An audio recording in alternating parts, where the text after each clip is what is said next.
Get ready, students, for hunt. The problem hunt. Welcome students to our YouTube channel the problem hunt. मैं आशीष, आपका physics teacher, आज आपके पास फिर से आया हूँ क्लास 11th के चैप्टर नंबर 0 को लेकर के। जी हाँ दोस्तों, चैप्टर नंबर 0 यानी मैथमेटिकल टूल्स। बच्चों, हमने पिछले सेक्शन में यानी पिछले पार्ट में, मेरे पिछले लेक्चर में हमने क्या पढ़ा था? हमने तरह तरह के प्रॉब्लम्स को, तरह तरह के इक्वेशंस को सॉल्व करने की टेक्निक सीखी थी, है ना, जिसमें मैंने आपको क्यूबिक इक्वेशन पर उस क्लास को एंड किया था। क्यूबिक इक्वेशन का कुछ एक ट्रिक या टेक्निक आपको सिखाया था सॉल्व करने का, है ना। तो क्यूबिक इक्वेशन को सॉल्व करने की वो जो ट्रिक थी वो अधूरी थी, क्योंकि मैंने कहा था उसमें 3 फॉर्म होते हैं क्यूबिक इक्वेशन को सॉल्व करने के। क्यूबिक 3 तरीके होते हैं, है ना, 3 फॉर्म्स होते हैं। तो पहला मैंने एक्सप्लेन कर दिया था अपने पिछली वीडियो में, ठीक है बच्चों। तो मैं फिर से शुरू करता हूँ यहाँ पर इस वीडियो में नेक्स्ट फॉर्म को, ठीक है बच्चों। आप देख सकते हैं मैंने क्या लिखा है। हम आज फिर पढ़ने जा रहे हैं मैथमेटिकल टूल्स का पार्ट 2, ठीक है। Solving cubic equations of the form this, ये रहा हमारे क्यूबिक इक्वेशन फॉर्म, एक जनरल फॉर्म, ठीक है। ax³ + bx² + cx + d = 0 when the sum of the alternating coefficients is equal। तो बच्चों ध्यान याद कीजिए, क्यूबिक इक्वेशन को सॉल्व करने का फर्स्ट टाइप यानी फर्स्ट ट्रिक हमने क्या सीखा था? If the sum of all coefficients of a cubic equation becomes equal to 0, है ना, तब हमने कहा था x = 1 is the one of the solutions, है ना। x = 1 वहाँ पर क्या होता है? एक सॉल्यूशन मिलता था हमें, ठीक है ना। हम यहाँ पर सॉल्यूशन ही ना ढूंढ रहे हैं। क्यूबिक इक्वेशन के 3 सॉल्यूशंस होते हैं, उसमें से हमें एक सॉल्यूशन कब मिल जाता? एक सॉल्यूशन तब मिल जाता जब सारे कोफिशिएंट्स का सम a + b + c + d वो आपस में क्या होते हैं? 0 के बराबर होते हैं। उस कंडीशन में मैंने क्या बताया था, क्या ट्रिक था? उस कंडीशन में x = 1 हमारा एक सॉल्यूशन मिलता था, ठीक है। लेकिन क्या होगा कि अगर कुछ ऐसे क्वेश्चंस मिल जाए हमें जिनमें सभी कोफिशिएंट्स का सम 0 के बराबर ना हो, ऐसी स्थिति में हम क्या करेंगे? हम तो फंस जाएंगे, ठीक है। तो हम एक सॉल्यूशन कैसे ढूंढेंगे? तो दूसरी कंडीशन ये है, जब सारे कोफिशिएंट्स का सम 0 के बराबर ना हो तो हो सकता है कुछ ऐसी कंडीशन हो जाए कि अल्टरनेटिंग कोफिशिएंट्स का सम आपस में इक्वल हो जाए। अल्टरनेटिंग कोफिशिएंट्स मतलब बच्चों देखिए a और c, एक छोड़ करके, है ना, एक छोड़ करके लेना है a और c, और फिर b और d, यानी a और c का सम b और d के बराबर हो जाए। ऐसा भी सिनेरियो हो सकता है, ऐसा भी आपको देखने को मिल सकता है क्वेश्चन। चलिए हम अपना यहाँ पर एग्जांपल्स को देखते हैं। जब ऐसा अगर आपको सिनेरियो दिखता है कि अल्टरनेटिंग कोफिशिएंट्स का सम आपस में इक्वल हो जाए, है ना, तो ऐसी स्थिति मैंने क्या लिखा है? Then x = -1 is a solution, ठीक है। तो हमें 3 सॉल्यूशंस ढूंढने हैं जिनमें से एक सॉल्यूशन x = -1 कब हो जाएगा? तो x = -1 एक सॉल्यूशन तब होगा किसी क्यूबिक इक्वेशन का जब उस इक्वेशन के अल्टरनेटिंग कोफिशिएंट्स का सम आपस में इक्वल हो जाए, ठीक है। आप समझ ही गए होंगे, अल्टरनेटिंग कोफिशिएंट्स का सम आपस में इक्वल है तो एक सॉल्यूशन हमें मिलेगा x = -1। x = -1 is a solution, ठीक है बच्चों। तो देखिए एक एग्जांपल मैंने यहाँ लिख रखा है, जरा इस एग्जांपल को देखिए। x³ + 7x² + 14x + 8 = 0। इसमें देखिए बच्चों a के जगह पर क्या है? 1, b के जगह पे 7, c के जगह पे 14 और d के जगह पर 8 है, ठीक है। अब जरा आप अल्टरनेटिंग, सबसे पहले आप देखिए कि टाइप 1 से बनेगा कि नहीं। जो रूल 1 मैंने बताया था उससे क्यों नहीं बनेगा ये, है ना। तो रूल 1 के हिसाब से क्या होता है? सबका सम 0 के बराबर। यहाँ सभी नंबर्स पॉजिटिव हैं तो सभी पॉजिटिव नंबर्स का सम तो 0 के बराबर होगा नहीं। तो इसका मतलब पहला स्टेप फेल हो गया, पहला रूल फेल हो गया, ठीक है। तो यहाँ पर पहला रूल फेल हो गया। देख लीजिए, यही एग्जांपल्स हैं जहाँ पर हम फंसते हैं, ठीक है। इसलिए मैं चाहता तो इस चीज़ को मैं छोड़ सकता था, छोड़ करके आगे बढ़ सकता था ना, लेकिन मैंने सोचा कि नहीं, हम क्यूबिक पॉलिनोमियल्स को जब मैं सॉल्व करने की टेक्निक सिखा रहा हूँ तो फिर अधूरी टेक्निक कभी बच्चों को नहीं सिखानी चाहिए, क्योंकि फिर अधूरी टेक्निक आप सीख के उसका इस्तेमाल नहीं कर पाइएगा। तो बच्चों इसे स्किप बिल्कुल मत कीजिएगा, ये बहुत इंपॉर्टेंट है। आपको ऐसा लग सकता है कि हम फिजिक्स क्लासेस में क्या कर रहे हैं, तो मैंने पहले ही कह रखा है कि मैं 4 क्लासेस कम से कम लूँगा, 4 वीडियोज़ में मैथमेटिकल टूल्स पर बनाऊँगा। अगर आपको इंटरेस्टेड है तो बहुत अच्छी बात है, आप कुछ नया, बहुत कुछ नया सीखेंगे, क्योंकि फिजिक्स में मैथ्स के टूल्स के बिना, इन तरीकों के बिना आप आगे फंसिएगा ही एकदम, ये फिक्स है कि आगे आप फंस जाइएगा, आप बहुत सारे प्रॉब्लम्स को कर नहीं पाइए, खासतौर पे इंटीग्रेशन और डिफरेंशिएशन तो फिर आपको सीखना ही सीखना है ना। फंक्शंस के ग्राफ्स को सीखना है, अगर आप ग्राफ्स नहीं जानिएगा, इंटीग्रेशन डिफरेंशिएशन नहीं समझिएगा, तो आप देखिएगा अभी कुछ देर बाद में या फिर नेक्स्ट क्लास में मैं आपको समझाऊंगा कितना प्रॉब्लम होगा, कितनी दिक्कत होगी आपको, ठीक है। इसीलिए बच्चों मैंने इस कोर्स को एकदम बेसिक लेवल से, रूट लेवल से एकदम एडवांस लेवल के लिए डिज़ाइन किया है। मैं पूरा गारंटी लेता हूँ उस चीज़ की कि आप बस बने रहिए साथ में और कोर्स को पकड़ के चलिए, कुछ स्किप मत कीजिएगा, वीडियो को अच्छे से देखिए, कॉपी पेन लेकर के नोट्स बनाइए और स्किप करने का नेचर एकदम छोड़ दीजिए, क्योंकि यही छोटी चीज़ें हमें आगे बहुत परेशान कर देती हैं, ठीक है। तो चलिए देखते हैं। तो मैंने पिछले क्लास में फर्स्ट ट्रिक बताया था, तो फर्स्ट ट्रिक यहाँ पर फेल हो गया इस क्वेश्चन में कि सभी का सम 0 के बराबर होता तो x इक्वल टू 1 क्या हो जाता, एक सॉल्यूशन मिल जाता हमें। तो सभी का सम तो 0 के बराबर नहीं है, सभी कोएफिशिएंट का जोड़ 0 नहीं है, तो x इक्वल्स टू 1 यानी एक सॉल्यूशन अब नहीं मिलेगा। तो दूसरा सॉल्यूशन क्या होगा, देखिए तो सेकेंड रूल यहाँ पर लगेगा कि जरा आप अल्टरनेटिंग टर्म्स को जोड़िए, a प्लस सी, देखिए क्या मिल रहा है आपको 15 और b प्लस डी क्या मिल रहा है 15। इसका मतलब sum of alternating terms are equal, यहाँ पर 7 प्लस 8 दोनों ही आपको क्या मिलेंगे 15 के बराबर, ठीक है। तो ये तो था कि हमें चेक करना था कि अल्टरनेटिंग टर्म्स के सम आपस में इक्वल है कि नहीं। तो बच्चों यहाँ पर अल्टरनेटिंग टर्म्स का सम हम देख सकते हैं आपस में इक्वल है। तो जब अल्टरनेटिंग टर्म्स का सम आपस में इक्वल होगा तो इस कंडीशन में then x equals to -1 is a solution. यहाँ पर x इक्वल्स टू -1 क्या हो जाएगा, एक सोल्यूशन हो जाएगा। और x इक्वल्स टू -1 अगर एक सोल्यूशन है तो x प्लस 1 क्या हो जाएगा, इस पॉलिनोमियल का एक फैक्टर हो जाएगा, इस पॉलिनोमियल का एक डिवाइजर हो जाएगा, है ना। तो x प्लस 1 अगर डिवाइजर हो जाएगा तो चलिए उसको हम ब्रेक करते हैं सिंथेटिक डिवीजन मेथड, जैसे कि मैंने पिछले क्लास में आपको पढ़ा रखा है करके। अगर आपने नहीं देखा है सिंथेटिक डिवीजन मेथड क्या होता है तो आप फर्स्ट वीडियो में जाइए, उसके लास्ट सेक्शंस में आप देखिएगा अच्छे से, आपको सिंथेटिक डिवीजन मेथड समझ में आ जाएगा, ठीक है। तो चलिए हम यहां पर लगाते हैं सिंथेटिक डिवीजन मेथड। देखिए सिंथेटिक डिवीजन मेथड लगाना है, ये वैल्यू x की लिखिए लेफ्ट साइड में -1, ए बी सी डी की सारी वैल्यू लिख दीजिए 1, 7, 14 और 8। देखिए बच्चों मैंने लेफ्ट हैंड साइड में डिवाइजर को यानी कि जो एक सॉल्यूशन मिला उस सॉल्यूशन को लिखा और ये कोएफिशिएंट्स को लाइन से लिख दिया। फर्स्ट कोएफिशिएंट को एज इट इज यही सिखाया था मैंने, यहाँ पर नीचे लिख देना है, फिर क्रॉस मल्टीप्लाई कीजिए, -1 इंटू 1 क्या होगा -1, उसे यहाँ लिख दीजिए और यहाँ पर आप एक लाइन ड्रॉ कर सकते हैं, ठीक है। -1 इंटू 1, देखिए फर्स्ट स्टेप में सिंथेटिक डिवीजन में क्या करना है, जो फर्स्ट कोएफिशिएंट है उसे एज इट इज यहाँ पर नोट डाउन करना है नीचे, फिर क्रॉस मल्टीप्लिकेशन शुरू करना, -1 इंटू 1 -1, फिर इन दोनों का ऐड कीजिए, 7 और -1 कितना होगा 6, 6 इंटू -1 कितना हो जाएगा -6, -6 में 14 को ऐड कीजिए 8, ठीक है। फिर -1 इंटू 8, -1 को 8 से मल्टीप्लाई कीजिए, क्या आएगा -8, क्या मिला 0। मैंने पिछली क्लास में आपको बता रखा है कि सिंथेटिक डिवीजन मेथड से जो नीचे ये नंबर्स मिलते हैं, ये नंबर्स 1 डिग्री कम वाले पॉलिनोमियल के कोएफिशिएंट्स होते हैं, तो ये क्वाड्रेटिक पॉलिनोमियल के कोएफिशिएंट्स हैं। तो चलिए हम क्या करते हैं, उस इक्वेशन को ब्रेक कर सकते हैं। नाउ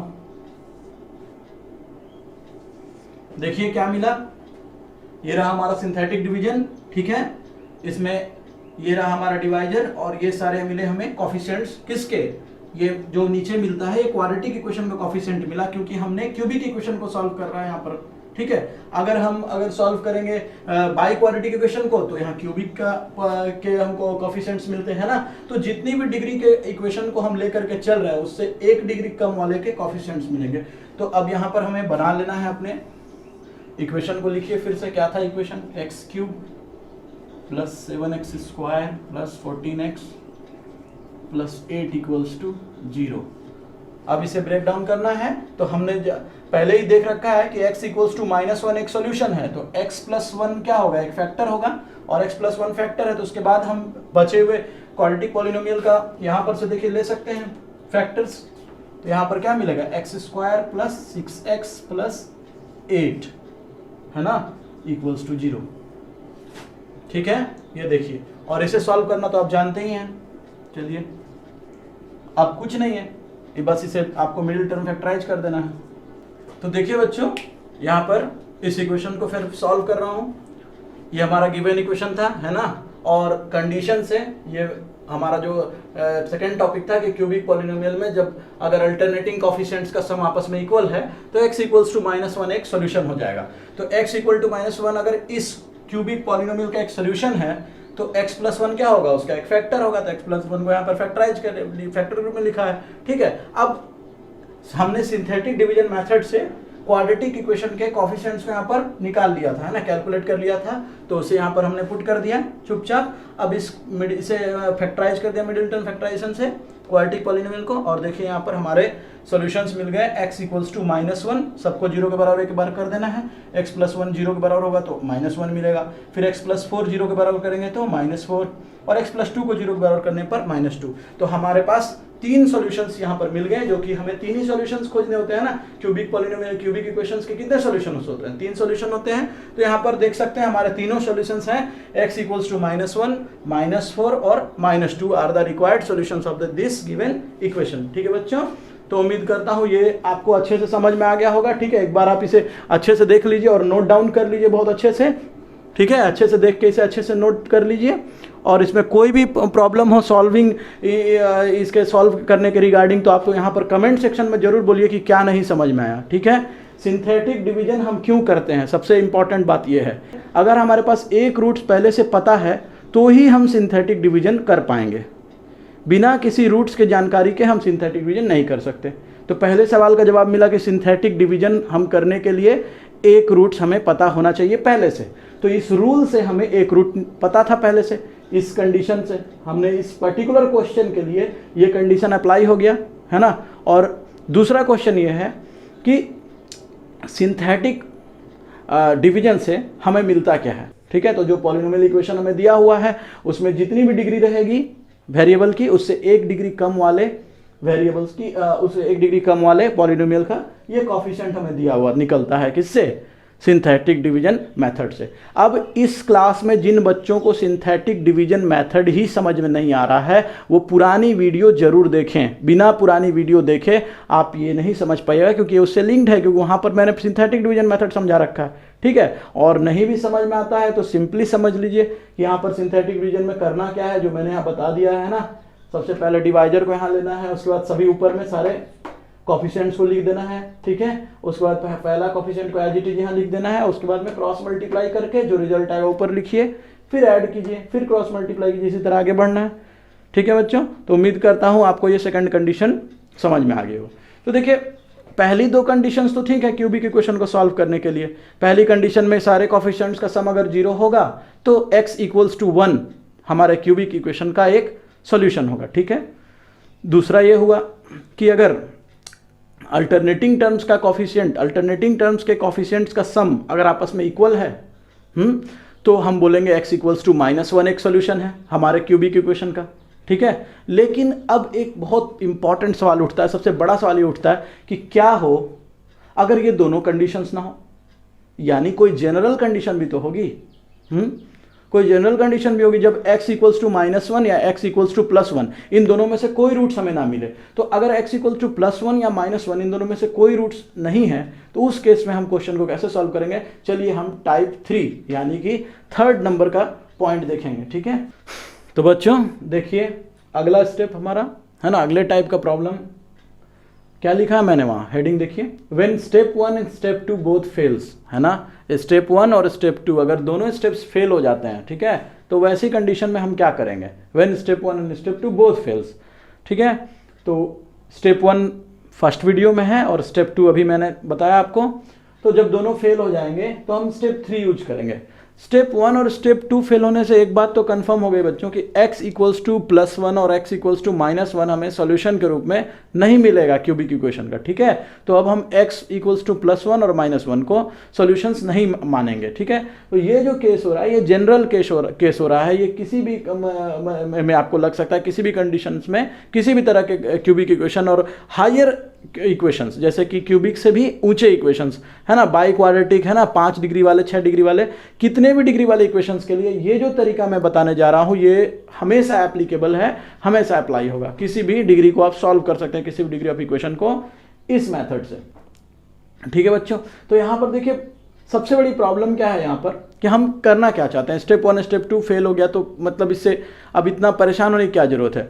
देखिए बच्चों, मैंने पहले ही कहा था ना, हमारा टारगेट है कम से कम एक रूट्स या एक सॉल्यूशन निकाल लेना।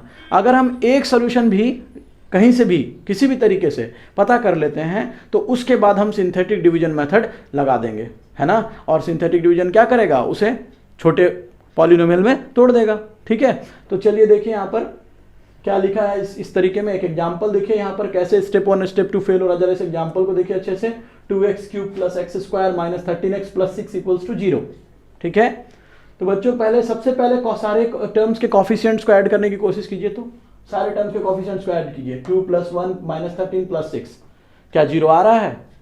6 + 2 कितना, 8 और 1 9 - 13 0 नहीं आया, यानी सारे टर्म्स का सम 0 के बराबर नहीं हुआ, तो स्टेप 1 फेल हो गया। ठीक है, किसी भी क्यूबिक इक्वेशन को सॉल्व करने के लिए ध्यान रखिए बच्चों 3 स्टेप की जरूरत पड़ती है, जो मैंने स्टेप 1 फर्स्ट वीडियो में बताया था। यानी कि सभी टर्म्स का आप स्टेप 1 सबसे पहले लगाइए, देखिए कि क्या सारे टर्म्स के कॉफिशिएंट्स का सम 0 हो रहा है। अगर सारे टर्म्स के कॉफिशिएंट का सम 0 हो गया तो आपको एक सॉल्यूशन तो मिल गया, x = +1।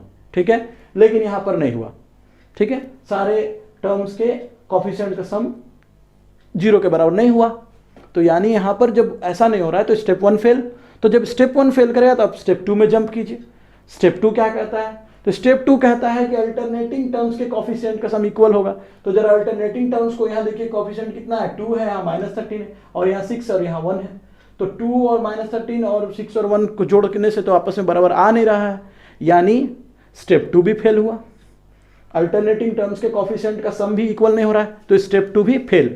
ठीक है, तो स्टेप 1 भी फेल हो गया, स्टेप 2 भी फेल हो गया। अब हम क्या करें?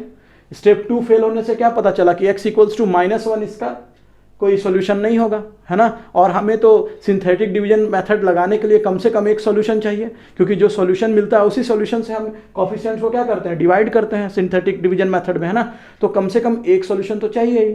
तो इसके लिए अब हम क्या करेंगे, ये सबसे इंपॉर्टेंट टेक्निक है बच्चों, इसे बहुत अच्छे से समझना है। देखिए सबसे पहले हम क्या करेंगे, जो कांस्टेंट टर्म है, ठीक है, उसके डिवाइजर्स को निकालेंगे। उसके कितने डिवाइजर हो सकते हैं, यानी ऐसे कौन कौन से नंबर होंगे जो इस नंबर को डिवाइड कर सकता है, कांस्टेंट नंबर को। ठीक है, तो इस पूरे इक्वेशन में से कांस्टेंट नंबर को उठाइए। देखिए मैंने क्या लिखा है, divisors of constant term that is 6। तो 6 के डिवाइजर्स, और उसे मैंने नाम रख दिया p। 6 के जितने भी डिवाइजर होंगे उसे नाम रखा p। p = प्लस माइनस, क्योंकि डिवाइजर प्लस में भी हो सकते हैं और माइनस में हो सकते हैं, इसलिए प्लस माइनस 1 2 3 एंड 6। आप देख सकते हैं प्लस माइनस क्या लिया मैंने, 1 2 3 और 6। तो ये सारे डिवाइजर्स हैं, क्योंकि 1 भी 6 को डिवाइड कर सकता है, 2 भी 3 भी और 6 भी, है ना। तो सारे पॉसिबल डिवाइजर मैंने यहाँ लिखा, सबसे पहले कांस्टेंट टर्म के। उसके बाद अगले स्टेप में क्या करना है, डिवाइजर्स ऑफ लीडिंग कॉफिशिएंट। तो लीडिंग कॉफिशिएंट कौन होता है, जो सबसे हाईएस्ट डिग्री वाला टर्म होता है उसका कॉफिशिएंट। तो हाईएस्ट डिग्री वाला टर्म x³ है, उसका कॉफिशिएंट क्या है, 2 है, तो उसका कॉफिशिएंट लिखना है आपको। तो लीडिंग टर्म का कॉफिशिएंट क्या है, 2 है, तो यहाँ 2 लिख दीजिए, और उसका नाम रखा q। क्या नाम रखा उसका, q। फिर इसके कितने पॉसिबल डिवाइजर्स हो सकते हैं, तो सारे पॉसिबल डिवाइजर्स लिखिए 2 के। तो प्लस माइनस 1 और 2, है ना। 2 को कौन कौन डिवाइड कर सकता है, या तो 1 या तो 2। ठीक है, तो 1 और 2 लिख दिया, प्लस माइनस। ठीक, अब यहां पर सबसे इंपॉर्टेंट हम करना क्या चाह रहे हैं, हम ये करना चाह रहे हैं कि आपने बचपन में एक मेथड सुन रखा होगा, हिट एंड ट्रायल मेथड, है ना। तो आप बोल सकते हैं कि सर हम लोग तो हिट एंड ट्रायल मेथड जानते ही हैं, तो फिर इतना सारा स्टेप 1 स्टेप 2 स्टेप 3 इतना लेंदी करके आप इतना ज़्यादा इसको लंबा क्यों कर रहे हैं, आप direct hit and trial method ही हमें बताते और हम सॉल्व करते क्यूबिक इक्वेशन को। तो बच्चों आप हिट एंड ट्रायल मेथड में कितनी वैल्यूज लगाइएगा, बोलिए कितनी वैल्यूज आप याद रख सकते हैं। +1 लगाने की कोशिश करेंगे, -1 लगाने की कोशिश करेंगे, कभी कभी +3 -3 भी आ जाते हैं सॉल्यूशंस, कभी कभी रूट्स -3 भी होते हैं, वहाँ क्या कीजिएगा, कभी रूट्स 4 भी हो सकता है, वहाँ क्या कीजिएगा, तो वहाँ तो दिमाग खराब हो जाएगा ना, परेशान हो जाइएगा, पूरी तरह फ्रस्ट्रेट हो जाइएगा।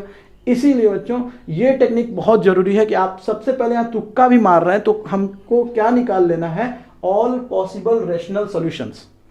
कि कितने रैशनल सॉल्यूशन हो सकते, जितने भी रैशनल सॉल्यूशंस पॉसिबल हो सकते हैं इस इक्वेशन के, मैंने यहाँ पर लिख दिया। उसके लिए क्या करना है आपको, इस कांस्टेंट टर्म को P by Q, constant term by coefficient, leading coefficient, ठीक है। तो देखिए कांस्टेंट टर्म के जितने भी डिवाइजर हैं, ठीक है, प्रत्येक डिवाइजर को आपको क्या करना है, लीडिंग टर्म के कोफिशिएंट के डिवाइजर से डिवाइड करना है। यानी कि P की वैल्यू, पहली वैल्यू पकड़िए 1 और इसकी वैल्यू क्या मिली 1, तो 1/1 क्या मिला 1। फिर इस 1 से 2 को डिवाइड कीजिए तो क्या मिलेगा 1/2, फिर 2 से 1 को, फिर 2 से 2 को, ठीक है। देखिए मैंने यहाँ लिखा है, सारे वैल्यूज को मैंने यहाँ लिख रखा है, आप देख सकते हैं। P बाई Q करने का मतलब P के हर वैल्यू से Q की हर वैल्यू को डिवाइड करना है, ठीक है। तो इसे मैंने सॉल्व करके देखिए यहाँ नीचे लिखा है। तो इससे क्या निकलता है हमें, ऑल पॉसिबल रैशनल सॉल्यूशंस, ठीक है। इस इक्वेशन के जितने भी पॉसिबल रैशनल सॉल्यूशंस हो सकते हैं वे इनमें, इन नंबर्स में से ही कोई नंबर होंगे। यहाँ पर जो आप नंबर्स देख रहे हैं इन नंबर्स में से कोई होंगे। ये नंबर कैसे निकालने हैं ये बहुत इंपॉर्टेंट, आप याद रखिएगा।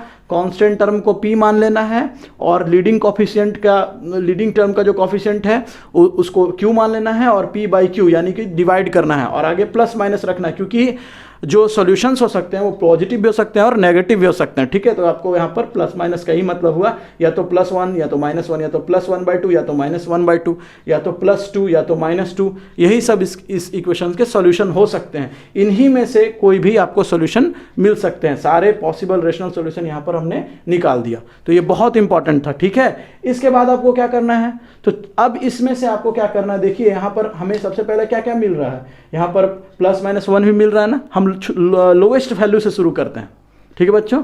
सबसे पहले हम छोटी से छोटी वैल्यूज को, इन पॉसिबल सॉल्यूशंस की छोटी से छोटी वैल्यूज को ले करके अपने इक्वेशन में देखेंगे कि इक्वेशन को सेटिस्फाई कर रहा है या नहीं कर रहा है। तो देखिए +-1 तो पहले ही स्टेप 1 स्टेप 2 फेल हो गया है, इसलिए मैंने वहां लिख रखा है कि as step 1 and step 2 have failed, है ना, so x equals to +-1 are not the solutions. तो ये तो तय है कि x बराबर 1 और x बराबर -1 ये दोनों इस इक्वेशंस के सॉल्यूशन तो बिल्कुल ही नहीं है। तो अब बचते हैं क्या, अब अदर वैल्यूज। तो अदर हम तो इतनी सारी वैल्यूज आपने निकाल दी, इतने सारे पॉसिबल देखिए सॉल्यूशंस हैं, तो इनमें से हम कौन सा सॉल्यूशन चुने, तो इनमें से सबसे लोएस्ट वैल्यू आपको चुननी है जो सिंपल हो, ठीक है। तो 1/2 थोड़ी टेढ़ी दिख रही है ना, थोड़ी टेढ़ी वैल्यू फ्रैक्शन है, तो सिंपल सा वैल्यू क्या दिख रहा है, 1 के बाद 2 मिलता है हमें। तो जरा 2 को उस इक्वेशन में डाल के देखिए, तो 2 को जब हम उस इक्वेशन में डालते हैं तो उस इक्वेशन को 2 क्या करता है, सेटिस्फाई कर दे रहा है। इसका मतलब आपको एक रूट मिल गया x इक्वल्स टू 2, ठीक है बच्चों। सबसे इंपॉर्टेंट बात है कि एक रूट निकालना, चाहे क्यूबिक इक्वेशन दिया हो या बाई क्वाड्रेटिक इक्वेशन दिया हो, ठीक है, या 5 डिग्री या 6 डिग्री वाला इक्वेशन दिया हो, किसी भी तरह का इक्वेशन दिया हो, आपको उसको सॉल्व करने के लिए सबसे पहले अगर आप स्टेप 1, अगर क्यूबिक है तो आप स्टेप 1 स्टेप 2 यूज कीजिए। अगर क्यूबिक से हायर डिग्री वाले इक्वेशन है तो आप डायरेक्ट, आपको कुछ नहीं करना, सीधा आपको यही करना है, डिवाइजर्स ऑफ कांस्टेंट टर्म लिख लीजिए, सारे कांस्टेंट टर्म के जितने डिवाइजर सब लिख लीजिए, लीडिंग कोफिशिएंट्स के सारे डिवाइजर लिख लीजिए और ऑल पॉसिबल रेशनल डिवाइजर आपको निकालना है P/Q करके। आप सारे पॉसिबल रेशनल डिवाइजर्स निकाल लीजिए।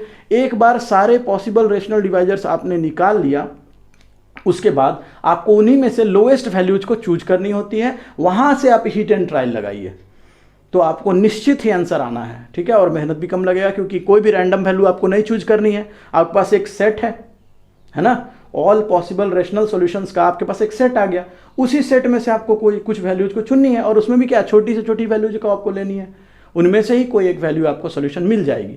तो एक सॉल्यूशन अगर हमें मिलता है तो उसके बाद हम क्या लगाएंगे, सिंथेटिक डिवीजन मेथड। जी हाँ बच्चों, सिंथेटिक डिवीजन मेथड लगेगा एक सॉल्यूशंस मिलने के बाद। मैंने पहले ही कहा था ना कि सिंथेटिक डिवीजन मेथड कब लगता है ना, तो कम से कम जब हमें एक सॉल्यूशन पता रहता है, क्योंकि हम सॉल्यूशन से ही ना डिवाइड करते हैं कोफिशिएंट्स को सिंथेटिक डिवीजन में, तो अगर हमें सॉल्यूशन पता ही नहीं है तो सिंथेटिक डिवीजन में डिवाइड कैसे करेंगे। तो देखिए बच्चों, मैंने उसके बाद लिख रखा है नीचे, सो चेक द स्मॉलेस्ट या simplest value from the above rational solution set. तो रेशनल सॉल्यूशन सेट यहाँ पर देखिए, ये जो रेशनल सॉल्यूशन सेट है, इस रेशनल सॉल्यूशन सेट में से आपको सबसे स्मॉलेस्ट, छोटी छोटी क्यूट सी वैल्यू चूज करनी है ना, उसी में से सबसे सिंपलेस्ट वैल्यू जो सेटिस्फाई कर दे, आप उसके बाद use synthetic division and proceed. इसके बाद आप सिंथेटिक डिवीजन मेथड लगाइए और प्रोसीड करिए, ठीक है। उम्मीद करता हूँ आप इसे अच्छे से नोट कर लिया होगा, आपने अच्छे से नोट कर लीजिए। हम इसे अब सॉल्व करते हैं, ठीक है। तो हमने यहाँ पर क्या ढूंढा, x इक्वल्स टू 2, हमें x इक्वल्स टू 2 एक सोल्यूशन मिलता है। जब आप 2 डालिएगा उसमें तो वो पूरा 0 के बराबर कर दे, यानी कि x इक्वल्स टू 2 इसे सेटिस्फाई करता है। तो हम x इक्वल टू 2 से सिंथेटिक डिवीजन लगाएंगे। तो बच्चों हमें क्या मिला, here x equals to 2 is a solution, x equal to 2 एक सॉल्यूशन है। देन अप्लाइंग सिंथेटिक डिवीजन,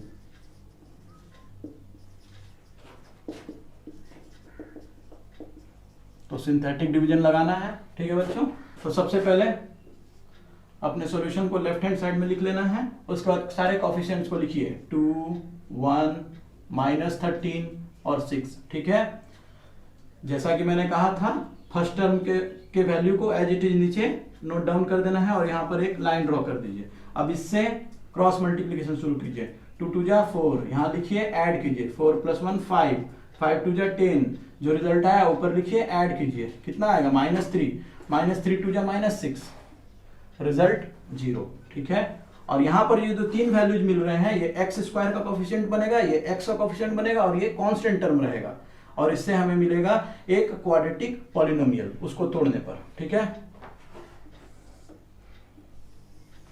ठीक है, सो हमारा इक्वेशन क्या था, 2x³ + x² - 13x + 6 = 0।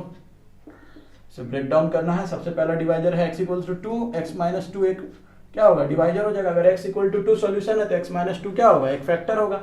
ठीक है, उसके बाद 2x², यहाँ से कोफिशिएंट उठाना है, प्लस 5x और -3 = 0। चलिए बच्चों, इसे मिडिल टर्म में फैक्टराइज कर देना है और आंसर आ जाएगा। ठीक है बच्चों, तो देखिए यहाँ मैंने इसे सॉल्व कर दिया है इस इक्वेशन को। ठीक है, x - 2 x = 2 एक सॉल्यूशन था, तो x - 2 क्या मिला, x - 2 हमें मिल गया एक फैक्टर। ठीक है, उसके बाद यहाँ जो नंबर्स आए थे उसे हमने कोफिशिएंट के रूप में ले लिया क्वाड्रेटिक इक्वेशन के, और जब मिडिल टर्म फैक्टराइजेशन का यूज किया हमने, तो देखिए यहाँ पर हमें पूरी तरह से फैक्टराइज हो गया और तीनों सॉल्यूशन मिल गए हैं, है ना। x = 2, -3 and 1/2 are the required solutions. ठीक है, तो यहाँ पर क्यूबिक इक्वेशन समाप्त होता है। क्यूबिक इक्वेशन को आप इस तरह से अच्छे से सॉल्व कर सकते हैं। आप इसे अच्छे से नोट कर लीजिए, पीछे का के बाद इसे नोट करना है ना, पिछले पैराग्राफ में हमने जो लिखा था। ठीक है बच्चों, तो उम्मीद करता हूं कि आपको क्यूबिक इक्वेशंस अब सॉल्व करने में कोई दिक्कत नहीं होंगे। ठीक है, क्यूबिक इक्वेशन को फिर से समझ लीजिए, सॉल्व करने के 3 स्टेप्स। फर्स्ट स्टेप कोफिशिएंट का सम चेक करना है, दूसरा अल्टरनेटिंग टर्म्स का सम इक्वल है कि नहीं चेक करना है। ठीक है, और तीसरा स्टेप, अगर दोनों स्टेप फेल हो जाते हैं तो थर्ड स्टेप में हमें सारे पॉसिबल रैशनल सॉल्यूशंस को निकाल लेना है। ठीक है, और याद रहे बच्चों, सिंथेटिक डिवीजन मेथड हम तभी लगा सकते हैं जब हमें कोई भी पहले से कम एक सॉल्यूशन पता हो। ठीक है, तो चलिए बच्चों, अब हम नेक्स्ट सेक्शन में जंप करेंगे। अलजेब्रा के ही नेक्स्ट सेक्शन में जंप करना है अभी हमें। ठीक है, अभी हमें और भी कुछ सब सीखने हैं। अब हम सीखेंगे बाइनोमियल एक्सपेंशन, है ना। बाइनोमियल थ्योरम को समझना है, बाइनोमियल्स के एक्सपेंशन को देखना है। ठीक है, तो चलिए बच्चों आगे बढ़ते हैं हम। ठीक है बच्चों, तो हमारा नेक्स्ट टॉपिक है बाइनोमियल थ्योरम। ठीक है बच्चों, बाइनोमियल थ्योरम को पढ़ने से पहले कुछ बेसिक फंक्शंस को समझना जरूरी है, कुछ बेसिक ऑपरेशंस को समझना बहुत ज़रूरी है।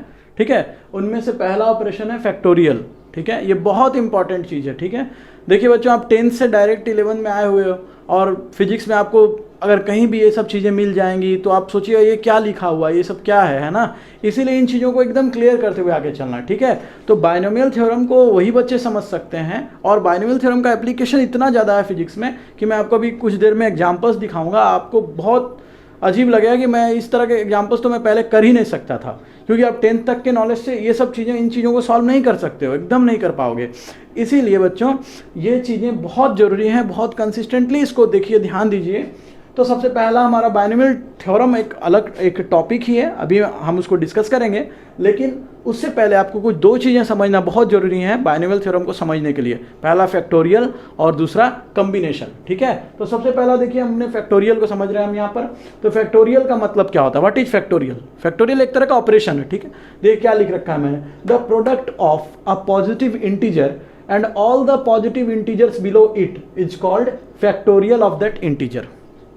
ठीक है, यानी फैक्टोरियल क्या होता है, तो किसी भी पॉजिटिव इंटीजर, ठीक है, और उस पॉजिटिव इंटीजर से नीचे के जितने भी इंटीजर्स हैं यानी पॉजिटिव इंटीजर्स, उन सब का प्रोडक्ट को हम फैक्टोरियल ऑफ दैट इंटीजर कहते हैं। चलिए डेफिनेशन से नहीं समझ में आया तो एग्जांपल से अच्छे से समझ जाइएगा। सबसे पहला एग्जांपल देखिए, हमने माना n बी अ नंबर, माना कि n कोई पॉजिटिव इंटीजर है, नंबर है नहीं पॉजिटिव इंटीजर है n be a positive integer, यहाँ लिखना अच्छा रहेगा, n be a positive integer. तो माना m एक पॉजिटिव इंटीजर है, ठीक है, तो हम क्या लिख सकते हैं, यहाँ देखिए फैक्टोरियल का सिंबल आप पहचानिए, ये जो एक्सक्लेमेशन का मार्क दिख रहा है ना, मार्क ऑफ एक्सक्लेमेशन, इस तरह से ये फैक्टोरियल का साइन है, ठीक है। फैक्टोरियल का एक और साइन है, ऐसे भी लोग लिखते हैं, बहुत सारे बुक्स में ऐसे लिखा रहता है, तो जो आपको कन्वीनियंट लगे, मुझे ये अच्छा लगता है, ये बड़ा क्यूट सा है तो मैं इसे यूज करता हूँ, आप जिसे यूज करना चाहे कर सकते हैं, you are free to use. But देखिए ये दो सिंबल हैं फैक्टोरियल का, उन्हें पढ़ेंगे एन फैक्टोरियल, ठीक है। अब ये एन फैक्टोरियल का मतलब क्या हुआ, n एक पॉजिटिव इंटीजर है, ठीक है, तो n factorial means the product of n and terms preceding n और n से छोटे जितने भी पॉजिटिव इंटीजर्स हैं, कहाँ तक जा सकते हैं हम, 1 तक। सबसे छोटा पॉजिटिव इंटीजर कौन है, 1 है ना। तो किसी भी नंबर का फैक्टोरियल जो होगा, ठीक है, वो उस नंबर से लेकर के उस नंबर से नीचे आने वाले सारे पॉजिटिव इंटीजर्स, ठीक है, कहाँ तक, 1 तक, क्योंकि 1 ही सबसे छोटा पॉजिटिव इंटीजर है, वहाँ तक के नंबर्स का प्रोडक्ट होता है, ठीक है। तो यहाँ देखिए n फैक्टोरियल n, ठीक है, n के जस्ट पहले कौन सा इंटीजर आएगा, n-1, उससे पहले n-2, उससे पहले n-3, इस तरह से हम कहाँ तक जाएंगे, देखिए 3 × 2 × 1 तक। तो लगातार ये प्रोडक्ट हम ले रहे हैं, यही हो गया फैक्टोरियल का एक्सपेंशन। देखिए मैंने कुछ एग्जांपल लिख रखे हैं, 7 फैक्टोरियल है ना, 7 फैक्टोरियल को क्या लिख सकते हैं हम, 7 फैक्टोरियल कहाँ शुरू करना है, 7 और 7 से छोटे सारे पॉजिटिव इंटीजर्स का प्रोडक्ट, यही मतलब हो गया 7 फैक्टोरियल का, ठीक है बच्चों। तो 7 factorial means 7 × 6 × 5 × 4 × 3 × 2 × up to 1। 4 factorial है, 5 फैक्टोरियल है, आप ये सब खुद से भी करते रहिए, 3 फैक्टोरियल 2 फैक्टोरियल निकालते रहिए, है ना। एक बड़ा इंपॉर्टेंट रूल है, उसे याद रखिएगा, 0 फैक्टोरियल उसका वैल्यू 1 होता है। जी हाँ बच्चों, 0 फैक्टोरियल को आप 0 मत लिखिएगा, ये सब 0 फैक्टोरियल का वैल्यू 1 कहाँ से हुआ, कैसे आया, तो ये सब आपके सिलेबस से कुछ बाहर की चीज़ें हैं। अब फिजिक्स को हमने माइंड में सेट करके फिजिक्स में रिलेटेड इंपॉर्टेंट टूल्स को यहाँ पर हम सीख रहे हैं ना, तो आप बस इसे लर्न कर लीजिए फिलहाल कि 0 फैक्टोरियल का वैल्यू कितना होता है, 1 होता है, ठीक है। तो ये सारे थे फैक्टोरियल से रिलेटेड चीज़ें, आप फैक्टोरियल को समझ गए होंगे, ठीक है बच्चों। अब दूसरी चीज़ हमें समझनी है कम्बिनेशन, ठीक है। कम्बिनेशन 11th क्लास में आपको मैथ्स में एक चैप्टर मिलेगा, ठीक है, आपका एक चैप्टर ही है कम्बिनेशन पूरा, लेकिन यहाँ पर मैं कम्बिनेशन चैप्टर नहीं पढ़ाने जा रहा हूँ, बस उसका इंट्रोडक्शन, उसके कुछ इंपॉर्टेंट टूल्स को ही आपको समझना है, कम्बिनेशन का हम टूल्स के रूप में कैसे यूज करेंगे, बस इसे आपको यहाँ पर समझना है, ठीक है। क्योंकि ये 11th क्लास का मैथ क्लास तो है नहीं, है ना, और भी बहुत सारे बच्चे बोल भी रहे थे कि सर आप मैथ्स पढ़ा रहे हो। फिर से मैं बोलना चाहता हूँ बच्चों, ये मैथ नहीं है, ये मैथ्स का बस सरफेस है, ऊपर से हम बस टूल्स ही मैथ का यूज कर रहे हैं, जो फिजिक्स में हमें मैथ्स के टूल्स की बहुत ज़रूरत पड़ती है, ठीक है बच्चों। तो देखिए मैंने सेकेंड टॉपिक यहाँ लिख रखा है कम्बिनेशन। अब कम्बिनेशन क्या होता है, कम्बिनेशन वैसे तो बहुत डिटेल्ड टॉपिक है, ठीक है, लेकिन कम्बिनेशन को सिंपली आप समझ लीजिए, कम्बिनेशन का मतलब सिलेक्शन होता है, ठीक है। बहुत सारे, जैसे हम मान लीजिए आपके पास एक बॉल, एक बैग में बहुत सारे बॉल रखे हुए हैं, ठीक है, मान लीजिए 10 बॉल आपको एक बैग में रखे हुए हैं, ठीक, उनमें से आपको 4 बॉल्स को चूज करना है। तो आप 10 बॉल में से 4 बॉल्स को कैसे चूज कर सकते हैं, इसी को हम कम्बिनेशन से रिप्रेजेंट करते हैं, ठीक है। उसका सिंबल है सिलेक्शन करने की टेक्निक, हम कितने तरह के कम्बिनेशन यानी कितने तरह के सिलेक्शंस कर सकते हैं, number of ways of selection, उसे ही हम कम्बिनेशन कहते हैं। मैथ्स की जब मैं क्लासेस लूँगा, मैथ्स की जो वीडियोस अपलोड करूँगा, उसमें आप बहुत अच्छे समझिएगा कम्बिनेशन क्या होता है, पूरी डिफिनेशंस को, पूरे तरह से टॉपिक को, चैप्टर को अच्छे से डील करेंगे, वो एक अलग टॉपिक है मैथ्स में। यहाँ पर बस आपको सरफेस प्रॉपर्टी समझनी है उसकी, ठीक है, कुछ बेसिक प्रॉपर्टी समझनी है। तो कम्बिनेशन को हम NCR से रिप्रेजेंट करते हैं, ठीक है। NCR का मतलब समझ लीजिए, N डिस्टिंक्ट ऑब्जेक्ट्स में से, N अलग अलग वस्तुओं में से R वस्तुओं को, ठीक है। जैसे मैंने अभी आपको समझाया कि 10 बॉल्स थे और आपको 4 बॉल्स उसमें से सेलेक्ट करना था, तो N यानी कि मान लीजिए यहाँ पर वही 10 बॉल हो गया, तो जैसे हो जाता है क्या, 10 बॉल्स में से आप 4 बॉल को कितने तरह से सेलेक्ट कर सकते हैं, तो उसका कम्बिनेशन बनेगा 10C4। तो ये जो हम NCR लिखते हैं, NCR एक जनरल फॉर्मूला हो गया सिलेक्शन का, ठीक है। N एक बड़ा नंबर होगा, यानी N बहुत सारे नंबर्स में से, N नंबर्स में से R वैल्यूज को आप कैसे सिलेक्ट कीजिएगा। तो n वैल्यूज में से r वैल्यूज को सेलेक्ट करने के जितने वेज होंगे, number of ways of selection of r different thing from n given things. तो और NCR का ही मतलब हो गया, उसका एक्सपेंशन क्या होता है, उसका फॉर्मूला क्या होता है। देखिए बच्चों, इसीलिए मैंने पहले फैक्टोरियल पढ़ाया आपको, नहीं तो आप अभी समझते ही नहीं क्या लिख रखा है मैंने नीचे। तो NCR का जो एक्सपेंशन हो गया, इसका फॉर्मूला जो हो गया, आप उसको फॉर्मूला यहाँ समझिए, n factorial by n minus R factorial into R factorial. आपको इसे समझ रखना है, n factorial by n minus R factorial into R factorial. ये फॉर्मूला है NCR का। NCR इक्वल्स टू ये, आप इस फॉर्मूला को अच्छे से नोट कर लीजिएगा।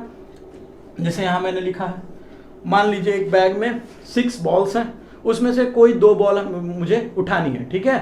तो 6 बॉल्स में से हम 2 बॉल को कितनी तरह से उठा सकते हैं, ठीक है। तो number of ways of selection है ना, तो क्या हो गया 6C2, ठीक है, 6C2 यानी 6 डिफरेंट ऑब्जेक्ट्स में से 2 ऑब्जेक्ट को हम कैसे सेलेक्ट कर सकते हैं, कितने तरीके से सेलेक्ट कर सकते हैं, कितने तरीके से चुन सकते हैं, उस पूरे चुनने के जितने भी तरीके होंगे सारे तरीके आपको इस फॉर्मूला में ही आ जाएंगे, यानी यहाँ से हमें मिल जाएंगे। तो 6C2 को क्या लिख सकते हैं, 6 फैक्टोरियल यानी n factorial by n minus R. देखिए n ऊपर वाला हो गया, r नीचे वाला हो गया, है ना।